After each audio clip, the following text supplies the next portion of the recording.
Support for this Social Suplex podcast is brought to you by Manscaped, who is best in men's below-the-belt grooming. Manscaped offers precision-engineered tools for your family jewels. They obsess over technology developments to provide you the best tools for your grooming experience. Use the code SUPLEX at checkout to receive 20% off your purchase and free shipping on your order. And for the first 5 people to email your proof of purchase and purchase something from Manscaped, you can order all out courtesy of us for free. Email socialsuplex@gmail.com and email your proof of purchase to us at Manscaped, and we'll set you up with all out for free.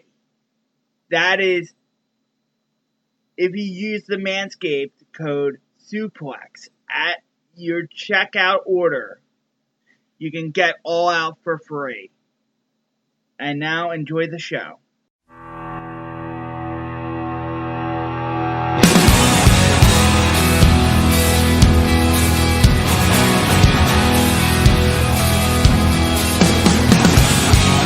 I stood alone in Trafalgar Square. I looked around, I didn't see it there. Before they closed the roads, I made it down to hide. I just need you now, I need you by my side. I know that there's no other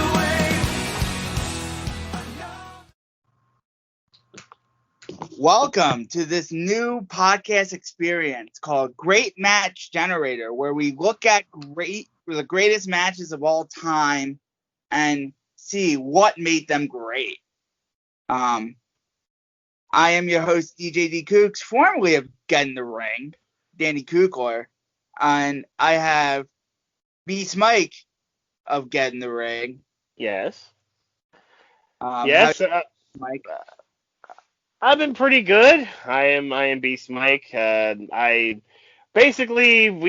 Kooks and I have known each other for a while. He started on my Sports Lounge show. We both went to school together, and then kind of transitioned because we both like wrestling. So Get in the Ring kind of started from that. And I know I'm a primarily sports guy, but certainly I do pay attention to some wrestling, and I am an avid watcher and have been for many years. And then I have my friend Greg, who I met via his girlfriend, Jen. And he is an avid pro wrestling watcher, too. Would that be correct, Greg? Yeah. Hey, how's it going? Greg. I kind of go by Wrestling Optimus online, but yeah, I'm a big wrestling fan going back to the Attitude Era. I was kind of the textbook demographic they were aiming back then as a middle school boy. Fell out of it in the early 2000s, but got back into it in 2016 through the YouTube community.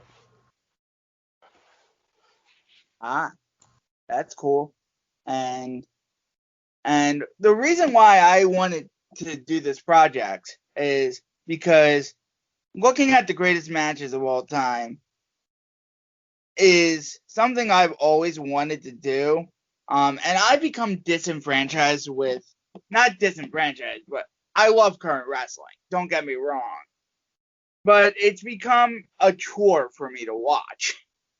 Like, there's so much of it that I wear myself out very quickly trying to keep up with it all, and Get in the Ring sort of wears me out quickly. So I wanted to do something more laid back, looking at greatest matches ever, looking at something where what made these matches great, or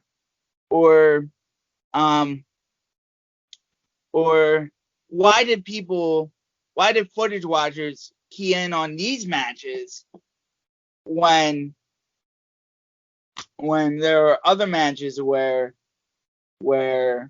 we thought they were great, but so this project's based off the Greatest Match Ever project, which you can go to at gweproject.freeforms.net, and they're actually voting on. They vote every year on the greatest match ever. I suggest not doing it right now because they're actually voting. They're actually in the process of voting on the greatest match ever, which actually concludes at SummerSlam.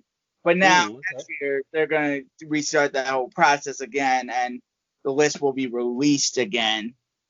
And we will be sort of watching matches as we're going into the project.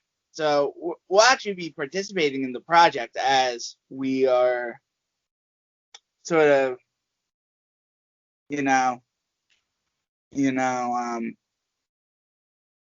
I put all the 960 matches, 960 something matches in a generator, in basically an Excel spreadsheet that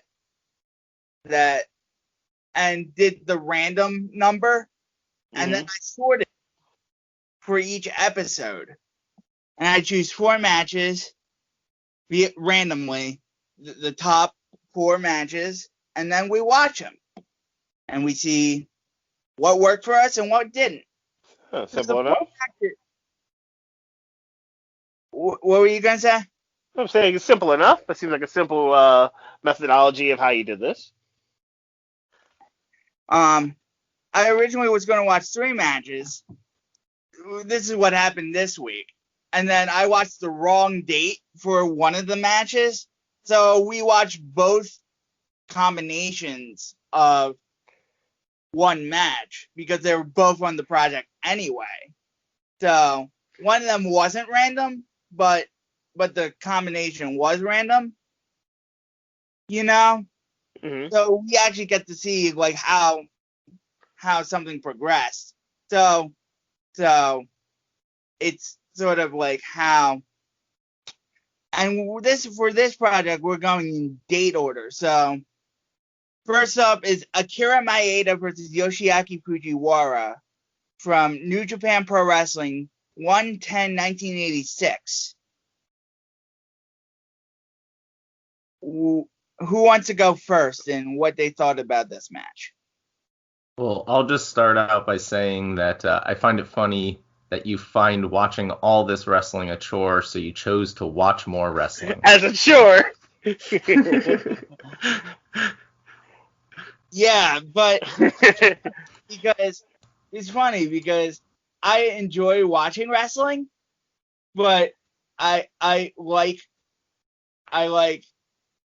Perhaps you didn't want to be bogged down with like current events, so like what's going on right now in AEW with Cody and his title, or what's going on with WWE because of SummerSlam weekend and the Thunderdome thing they're doing. I think you didn't. It sounds like you didn't want to be bogged down to what's happening here and now, and this gives you at least time to let's look back at what makes this sport so good. Right, and I think that's why this sounds like here. Yeah, and definitely during COVID, I think it's gotten much harder to watch this stuff. Mm-hmm. I think I disagree. Honestly, I think there are elements of older wrestling that aren't in wrestling today that was done so well. But I think this match was not an example of that because so a little history lesson about how this match came to be. So this was the first time the UWF guys. So there was this offshoot promotion called UWF in like the mid 80s that split off from New Japan Pro Wrestling. That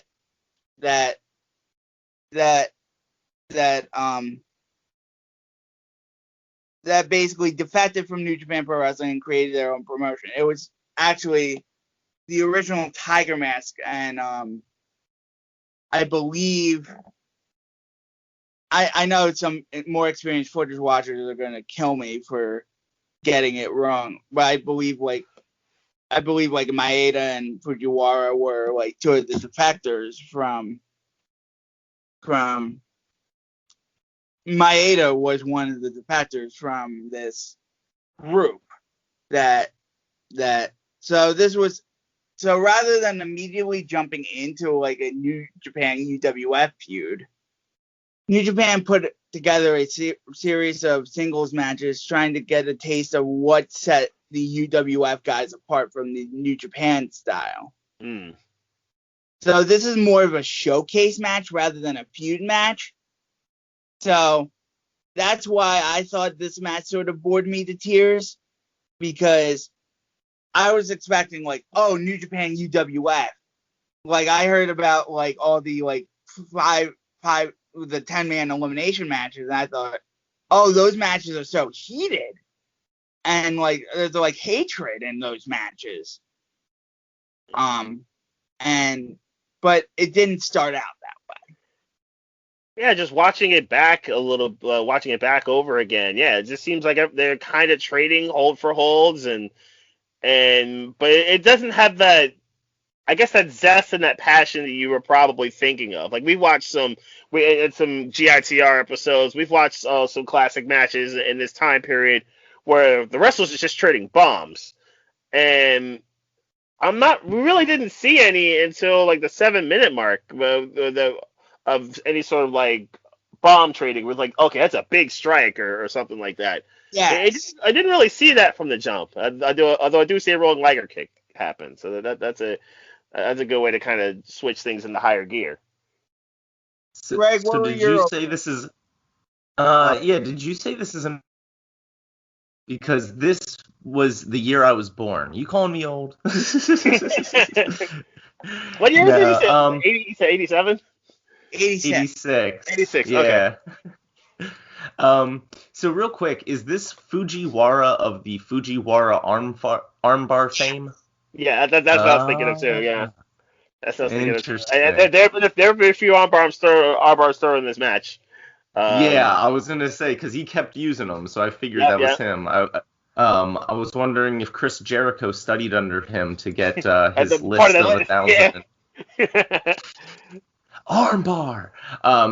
But no, I definitely agree with you guys. The work, especially watching a lot of modern wrestling, the work seems super duper slow compared to the modern style. Which I guess is kind of a general rule that we've seen. Just things have gotten faster as time has progressed. I just wonder why exactly have things gotten faster over time? I think because of the just like an athletes attention span thing. Exactly. Yeah, I think it's the athletes. I think that's what Dekus was about to say. Yeah, I think it's just the speed. The speed of wrestling has just gotten so much better, and I think the wrestlers are more fluid. I just think there's just more, and even big guys are fluid now. We're gonna see in the next two in the next two matches, like it's starting to come up, like the speed, and yet the athletes in there are still hate each other, still have that aura of like, and even in like the 2007 match we watched here with Yuji Nagata and Togi Makabe, it's sort of, not to compare because these are all uncomparable matches to each other because they're all wrestled in a different style. But somebody told me about the shoot style evolution. There are like 10 or so offshoot splinter shoot style groups that all evolved about the original idea, and its roots are in the Inoki's promotional ideas of making himself seem like a shoot fighter in the 1970s, with the idea that the fighting discipline was pro wrestling and carrying the banner. That's what John Philip Havich told me. That makes a And lot of sense. There's so many submissions in this. Like, Yeah. it kind of reminded me of the criticisms of Randy Orton these days, how he's just Where a lot slow, of yeah. but it didn't look like rest holds. Like, No, I will these are say active. these No, guys really these sell are it. active. Yeah. but I've watched a lot of shoot style, not a lot of shoot style, but the shoot style I liked, like Volcan, or like we're gonna get to Volcan, and he I don't think he's that like that, or like Vader gets like in like shoot style, and it's like more striking based. Um, Yeah, but even submission holds, they just like they look more believable. I think there's so many submission holds you see these days, and John Cena's STF is the classic one where you just look at it and you go, that doesn't hurt. Like that's No. not hurting anybody. Yeah, no. But all these submissions looked like, man, if you put me in that, I'd I'm actually in be trouble. in pain. yeah, but yeah, like it makes a lot of sense when you're thinking like and that's when it clicked with me. Like instead of like having an expectation like, oh, this is actually more of a work, it's more of a shoot that's worked rather than you know what I mean. It's more of a work shoot. Like, while we're stuck, what do you think would be the most painful submission hold to be put into? Ooh. Probably stretch muffler. I was just thinking that Pretty actually, good. That's a good one. because they brought that back I recently. love and we talked and Deeku's not talked about this right before Big E used it on a SmackDown episode. Like I want to see dudes like Big E or Braun Strowman use that kind of hold. I think they would be really good with it. Yeah, Big E looks amazing using it. It looks like he straight up dislocated that guy's knee. Yeah, that's what I'm saying. Big E, yeah, I think he used it on Miss, and it is just like I was geeking when I saw it. I was like, yes, I love this. Big E should be using that. Like the big ending's a fine finisher, but like that's I love Big E using the submission hold. Like I think that would be yeah, stretch mouth was pretty good. Because there's so many ways I can end wrong. Like he could just drop you, he could drop on your head, or you're literally just dangling from that kind of from whoever's height you're using it from. Like that's a good one. I'm thinking like just like somebody's hands pressing on the back of your neck like a full Nelson, and you kind of unless you could find a way to slip out. Like that's I find that to be very very painful because it's just so much 260 pounds of force just jamming on the back of your neck. I find that to be a very painful hold. I think some of those British strong style finger bend hold things look super duper painful. Well, I could get to what influenced British, like the British strong style, like the world of sport stuff. Yeah, those holds whenever Pete done is like jamming is like bending your fingers back while he's got your wrist. Like, ugh. That's ugly. I will say, unlike Dan here, I'm really more into the pomp and circumstance around wrestling than the actual in-ring action. Okay. And so it was really interesting for me to see this whole presentation. Like, they just kind of no music, introduced in the ring, title cards. So it was just really interesting to see this super scaled back, almost like indie style look to it. And I'm one that loves the psychology of wrestling, as you guys will probably get to know, and some of you probably already know. I'm more into the psychology of wrestling. What moves make sense at what time? Like how does everyone react to what's going on here? Do people adapt during the matches? Like I'm a fan of the psychology in wrestling. I think that's the thing that sticks out to me the most.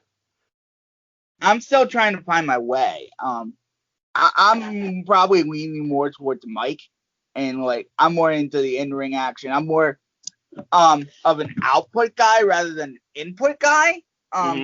People say a guy brings to a match rather than what comes out of it. I'm more of what comes out of the match, what the actual result is.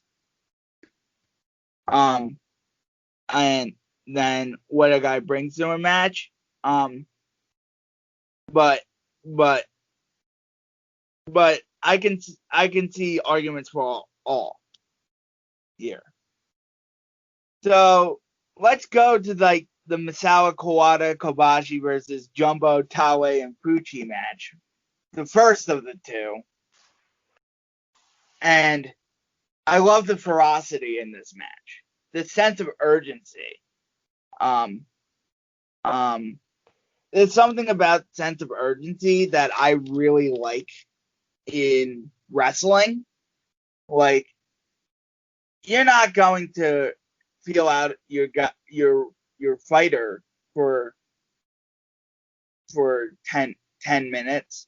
Maybe you're filling them out for like 1 or 2, but if you really hate the guy, then you're just going to go and really hate him. And I really felt that with Kawada, who was in the black and yellow, and Taue.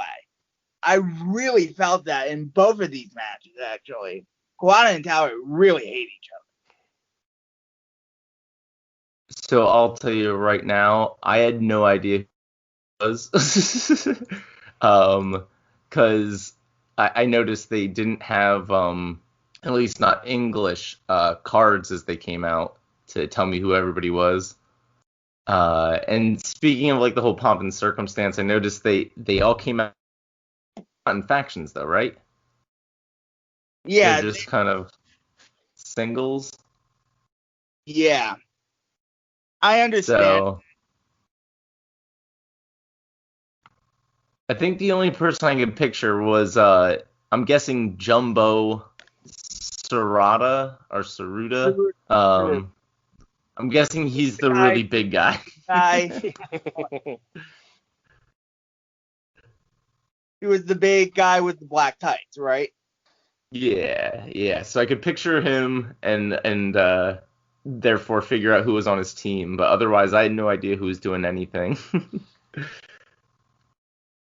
But to me, I've watched All Japan before, so I can tell who's who, because All Japan's very based off the colors.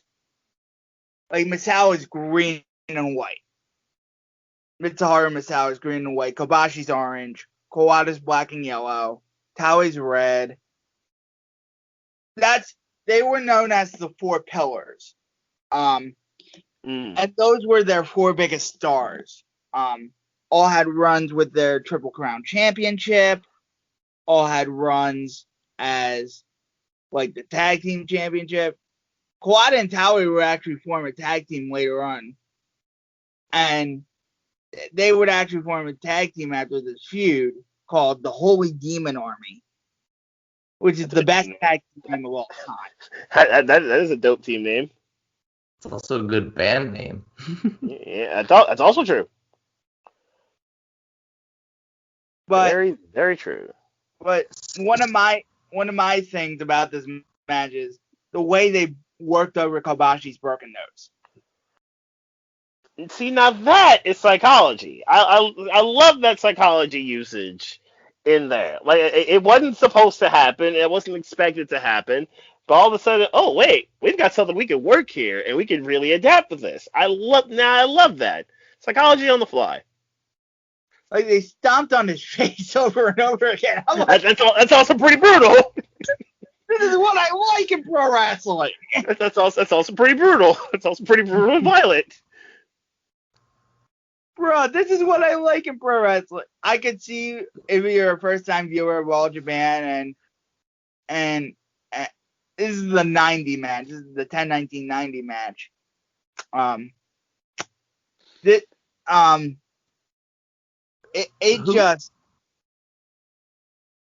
Who's in the black pants with yellow stripes again? Kawada. Okay, because he gave me this whole impression of like almost like a bigger X-Pac back in the day, like he's that martial artist, because his kicks were ridiculous. Yeah, Kawada's kicks. He's known for his kicks. Those like kicks to the face. They're known as the Kawada kicks. Kawada kicks, yeah. Yeah, that they looked stiff as hell. They're known as the Kawada kicks. In fact, so the slower pace to this match, again compared to modern wrestling, I really liked how it worked. Because, like for example, these days you just see a string of moves, right? A string of really fast moves, and there's no time to breathe. Mm-hmm. Every time to breathe after, the audience could react, the guys could sell, like. And I really appreciated that because I could actually get a sense of it being a fight versus just a stunt fest. As much as I may like that. Yeah. As much as you may like it, it's like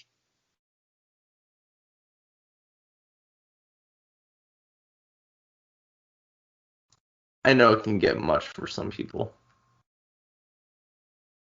What did you say there? I know it can get a lot for some people. Yeah. Sometimes stunt fests are great. I love stunt fests. Sometimes there's a time and place for it. But a lot of the time, I'm in the camp of just sometimes you need a match where you can shut your brain off. I don't need to think about every wrestling match. You know what I mean? Okay. Mm-hmm. But the great matches are the ones you think about. I get what you're saying. You know, and I think these tags are both of them are the ones where you think about them. The crowd gets 100% behind. In this one, Kobashi, and the next one they get 100% behind Kawada. Which is interesting because when Jumbo got in the ring, there was a huge crowd pop. And I thought that was really interesting because usually you only see pops on like a move. But he literally just stepped in the ring and they went nuts. So I couldn't even tell if he was a heel or face because the crowd was going nuts for him. Right. Because Jumbo was one of the biggest stars in all of Japan back to in the 80s. And Jumbo had just had that star aura about him. That sort of went to him, and what I loved about Jumbo in both of these matches is he's just a fucking grump. You know? Yeah, but it reminded me of like The Rock and Hulk Hogan, where they just stand there and stare at each other, and the crowd's going nuts for it. Because they can feel the energy in the crowd. Yeah. The crowd can just feel that energy, and I think that's what makes Rock and Hogan so good, and it makes these guys so good, is that they can sense the energy, and they don't have to say a word. They can just let the crowd speak for it. Let the crowd speak for the energy in itself and provide all the noise you need, and that's another element of the match. I think that just really made sense. And then you get to the end stretch where it's a bunch of flurries. Mm-hmm. Did they do the finish twice, by the way? What? Did they do the finish twice? It felt like they because Jumbo wins, right? Yes. And it looked like he went for a pinfall, and his guys were holding the opponents out of the ring, but like there was some sort of botch, and then they just redid it. Did you notice that by any chance, or is that just me? Maybe that's just you, but Okay. but I didn't notice that. I was just in the heat of the moment. I was just enjoying it. I was just enjoying it. He nearly decapitated Kobashi with that wire whip, though. That's one thing. That's one thing in Japan I noticed. They can throw some clotheslines. And They then can throw some clotheslines. the second one was totally different, because they didn't have that happy accident. It was wrestled at a much slower pace, but it doesn't feel like a 50-minute match. The 420-91 one, it doesn't feel. That match didn't feel like 50 minutes. You think it went faster than that? I felt it went a lot faster, and like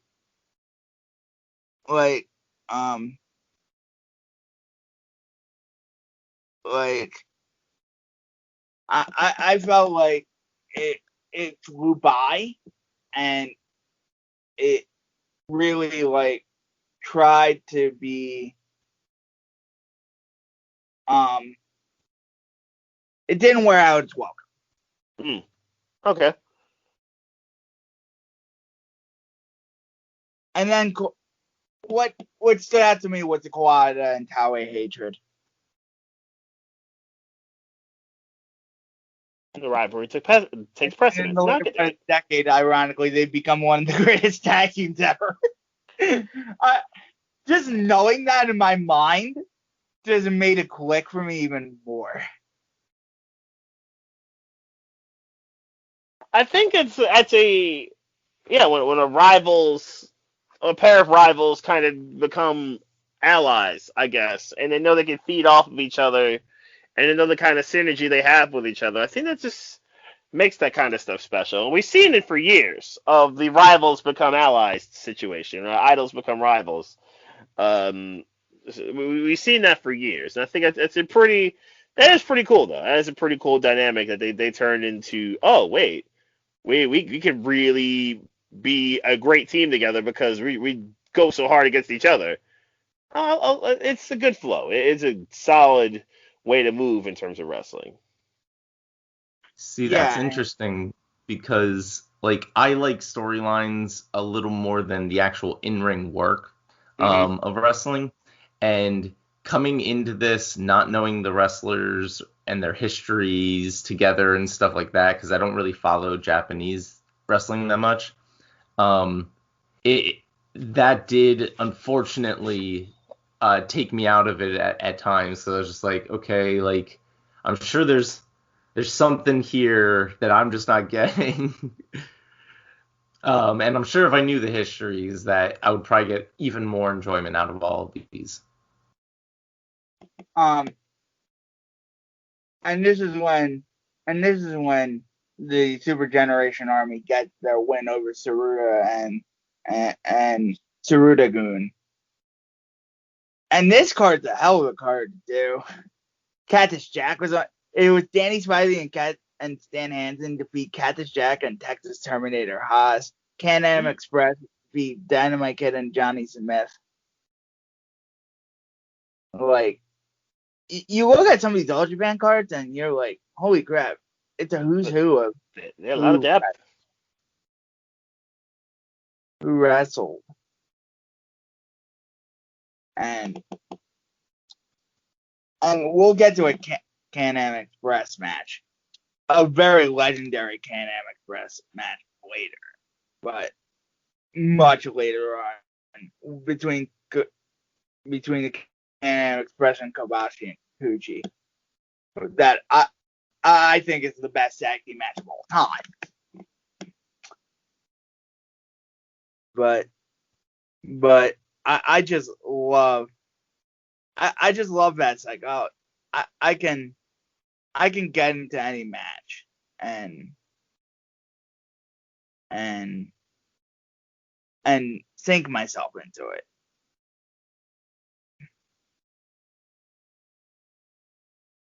I know Greg's a little different, but that's why I have Greg here. Yeah, that's all good. Yeah, no. I honestly enjoyed it though. Just in general, when I sit down to watch wrestling, I'm not sitting down to go, "Oh, that's a great hold," or something like that. But it was nice to sit down this time with that kind of on my mind because I didn't have the storylines and the kind of character development to fall back on. I just kind of had to let the match speak for itself. So that was a really interesting experience. So I do like this project that you're doing. Yes. And then we go to Yuji Nagata versus Togi Makabe. Two guys me and Mike who sort of follow in New Japan. Mm-hmm. But guys who are sort of older when we follow them. Right. Two guys who have their moments in New Japan, but this was when Nagata was the IWGP heavyweight champion. And so boy, this was cool.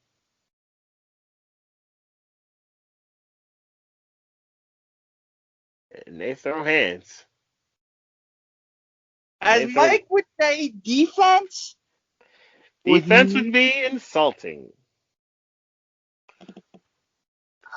I just loved this match because of the intensity, the hatred, like the subtlety of Makabe being a heel, and then this is an all-time great Nagata performance, in my opinion. Of like, because Nagata showed great fire, he showed great. He just came out guns blazing, and then Makabe was right there with him. And I'm not normally a Togi Makabe fan. I just think he's sometimes lazy. He wasn't lazy in this match. I think you know what happened? I think it's because he understood the moment.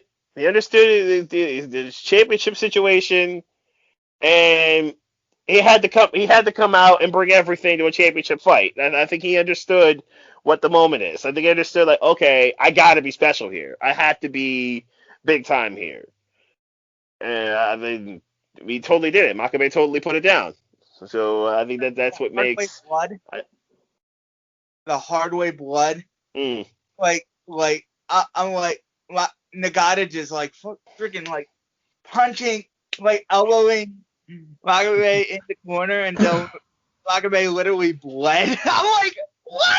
Why is that wrestling? I have written in some notes here. I wrote, I know New Japan has a 20 count, but this is ridiculous. Are we looking at a hardcore match? No, seriously, they have scissors. ECW. Hashtag blood and guts. And what happened to no laying your hands on an official? Because, first of all, is that a young Red Shoes? And second, he was beating him up. Red Shoes. Red Shoes just doesn't give a. Red Shoes, I think he gets a lot of flack, but rightfully so. But for this match, it worked because wrestling's supposed to be like this. A lot of brawling. Yeah, I had flashbacks to the Brock Lesnar opening up Randy Orton a couple years ago. Hard way. Yes. When Lesnar just threw bombs after the second F5. Yes. That is exactly what I had flashbacks to, because, yeah, this was ridiculous. Yeah, he's just straight. Wow, that was quite a. Woo! That escalated so fast. Lesnar turned off start throwing elbows, and he took off the gloves, and it was just on. It was a wrap. The crowd was hot. It was. Out of these two men. So I told you I really like entrances. I noticed they cut the music. I'm guessing that was for copyright reasons. Oh yeah. Yeah. still cut the copy. They still do it to this day. Because he comes out to because he's like this descendant of Bruiser Brody, and Bruiser Brody used to come out to Immigrant Song, so it's like a cover. Okay. But then, and I noticed during these entrances that I'm trying to get into, Nagata has no time for an entrance. He just wants to get into this match. Let's go. He just wants to beat the fuck out of it. Yeah, pretty much. He just wants to beat the fuck out of Makabe.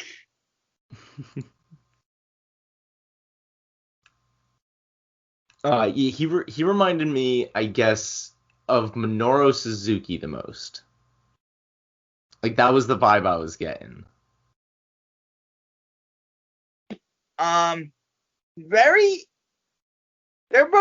They're contemporaries of each other. Okay. I could see that, but different in like the way they were handled. Like Suzuki left at the right time, and then Nagata got thrown literally into the wolves because Inoki made him. This was post Inoki, but pre like Boom era New Japan. Yeah. I just mean more in the, like, he's super duper serious. So Inokiism. Inoki literally booked his world champion against MMA fighters. So in pride. Okay. So he booked Nagata against Miracle Crow Cop in his pride. And thought that would be a good idea. Oh, did Makabe do a whole Tranquilo thing at one point? It looked like he was pulling the whole Naito routine from like 2 years ago.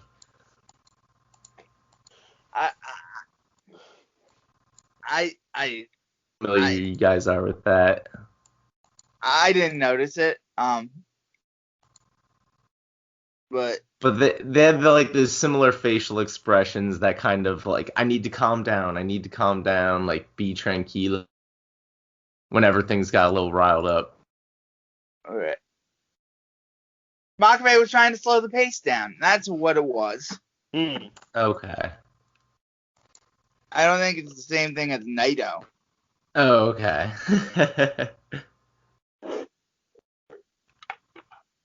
And did I see Toru Yano, by the way? What? Did I see Toru Yano in there, by the way? Yeah, he was part of Great Bash. So yes, you did actually. You saw young Tomohiro Ishii in there too. They were part of a stable at the time called Great Bash Heel, which Makabe led. Okay. So these are some of the names I know following like modern New Japan. Yes, you did see Toru Yano in there. I noticed it. I also saw young Raisuke Taguchi get blasted by Did anyone else notice that? I was like, young Taguchi tried to save Nagata when Togi Makabe freaking blasted him. I'm like, get drilled. Hi Taguchi. I really didn't catch that, but wow. It was young boy Taguchi too. I was like, hi Taguchi, and bye. But that match was freaking great. Like where I went on, I do ratings, so we don't. Greg, you certainly don't have to do ratings, but I went 4.5 stars on this bad boy. The fire, the energy, the passion.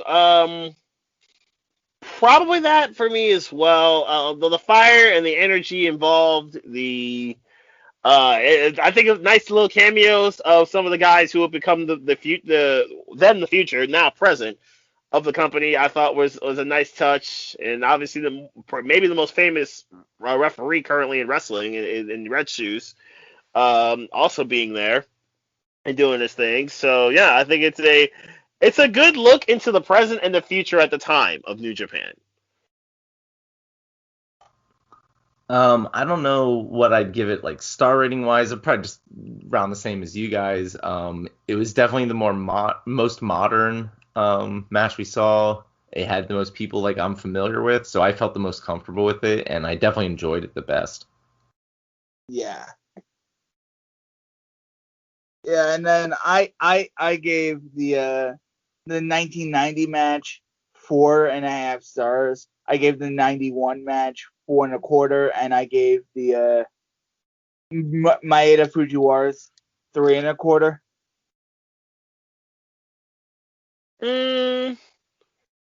I'm with you on the 86 on the Fujiwara match. I think it did start out relatively slow, and then I guess picked up towards the middle, which I thought was good.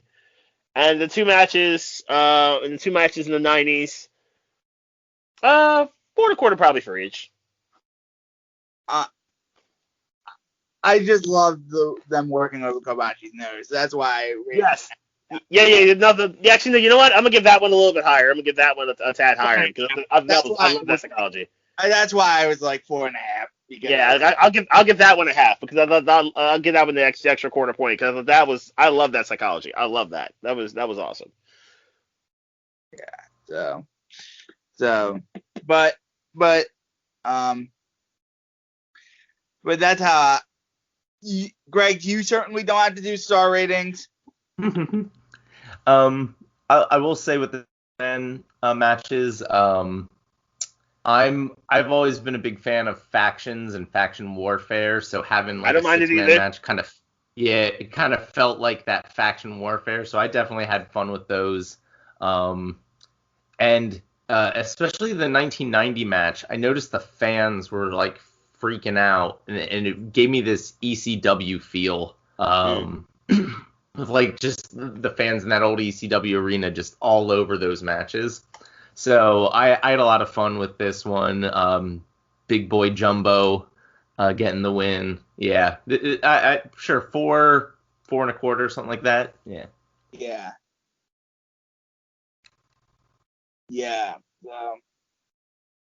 Certainly, and we're gonna see more Big Boy Jumbo in our next episode because I already randomized everything because I'm a bit of a weirdo. And we're going to ECW for our first match, which is Juventud Guerrera versus Rey Mysterio Jr. from 9/3/1996, which is the great big ass Extreme Bash, which is on the network. Then we have All Japan Pro Wrestling. More Jumbo Tsuruta. This time he's teaming with the Great Kabuki and Takashi Ishikawa versus Asusha Hara, Toshiaki Kawada, and Samson Fayuki from 3/11/1980. I believe that. Let me look on the spreadsheet. It's from 88 or 89. Progress. Then we go to Progress, and we go to Walter versus Timothy Thatcher from 1/28/2018. That's Progress. I forget what chapter show that is because they've had so many chapter shows. That should be good. I love the physicality British wrestling, so that's gonna be awesome. The physicality of both of those guys, man. That's the physical striking of Walter versus the physical tech wrestling of Thatcher. That's gonna be fun. And they were a tag team at one point. No kidding. What? Called Ring Comp on the Indies. So this is the Battle of Ring Comp. Thatcher was in that? Legendary. match.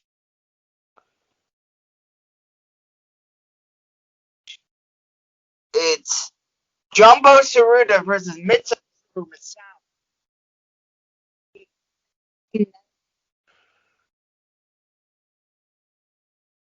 I think we might be losing you. June 8th, 1990. Mitsiharu Okay. versus Jumbo Tsuruta. Did you hear me? Yeah, I got you. I heard you. I heard you the second time. I didn't hear you the first time. I got you now. So we got a little more big boy Jumbo. Yay. Good stuff. Good stuff. Plugs. I'm twitter.com/beastmike is that's where you can find me mostly on social media. I'm all over the place tweeting about the NBA playoffs just starting last night. The NHL playoffs have been going on for the last week or so. I've been on that. I've been on the obviously baseball happenings and just generally where you can find me mostly. I mean, I'm on Facebook and other sites as well, but mainly twitter.com/beastmike. Greg. I am on Twitter as well at PSU Optimus, just like the Transformers character. And but I do mostly YouTube stuff. I review WWE and AEW with my action figure collection. And that is under Wrestling Optimus if you just search for that. Awesome. And you can follow me at DJD Kooks on Twitter. And I'm looking forward to episode 2. All right. So thank you all for joining me, and